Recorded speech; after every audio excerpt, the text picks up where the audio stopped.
जय हो बंदी छोड़ की क्यों बोला जाता है? परमात्मा की जय बोलना, जयकारा लगाना, महिमा का गुणगान करना, परमात्मा को याद कर उसे शब्दों में बयां करना प्रत्येक परमात्मा प्रेमी साधक करता है, क्योंकि ऐसा करने से उसके कर्म बनते हैं और हृदय में परमात्मा के लिए कसक बनी रहती है। बंदी छोड़ का अर्थ है अल बंदी छोड़ का अर्थ है हर प्रकार के बंधनों से छुड़वाने वाला, और वह केवल पूर्ण परमात्मा ही है जो जीव को काल के माया जाल से छुड़वाकर अपने निज धाम सतलोक में वास देते हैं। गरीब एक पापी एक पुण्याया, एक है सुन दलेर रे। बिना भजन कोई काम नहीं आवे, सब है जम की जेल रे। तीन लोग पिंजरा भया, पाप पुण्य दो जाल। सभी जीव भोजन भये, एक खाने वाला काल।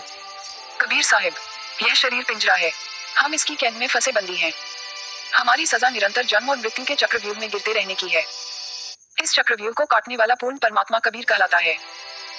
वह जन्म मृत्यु के बंधनों को काटकर जीव को सदा के लिए मुक्त कर देता है, फिर जीव आत्मा कभी 84 लाख योनियों में नहीं कैद होती। मुक्त होकर आत्मा अपने परमात्मा के साथ अमर लोक सतलोक में वास करती है।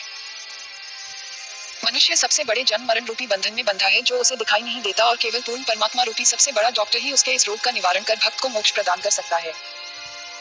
केवल पूर्ण परमात्मा ही काल द्वारा रची कैद से मनुष्य को छुड़वाने में सक्षम है, तथा उसे ही बंदी छोड़ कहा जाता है। बंदी छोड़ कौन है?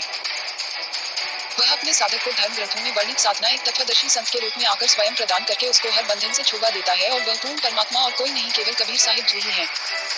इसका प्रमाण हमारे धर्म ग्रंथों में भी मिलता है।